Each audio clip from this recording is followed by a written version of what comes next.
Bulletin میں ایک بار پھر خوش آمدید۔ سعودی عرب میں پاکستان پیپلز پارٹی ریاض ریجن کی جانب سے اجلاس منعقد کیا گیا، جس میں پارٹی عہدیداروں نے شرکت کی اور آصف علی زرداری کی سالگرہ کا کیک کاٹا۔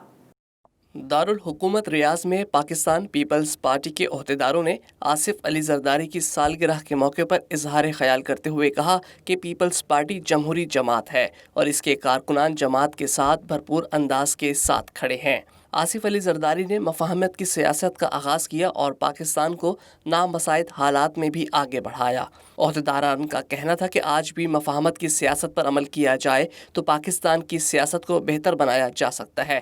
ملک کو آئین اور قانون کے مطابق چلنا چاہیے۔ پیپلز پارٹی جمہوری روایات کی امین ہے اور آصف علی زرداری نے کبھی جمہوریت کا سودا نہیں کیا اور نام نہاد مقدموں کے باوجود کئی سال سزا کاٹ کر بھی عوام کی خدمت اور اس کی حکمرانی کے لیے سیاسی میدان میں موجود ہیں۔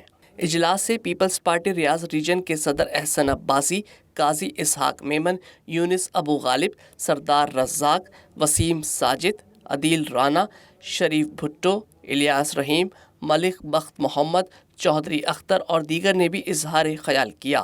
آخر میں آصف علی زرداری کی سالگرہ کا کیک کاٹا اور ان کے لیے نیک خواہشات کا اظہار کیا گیا۔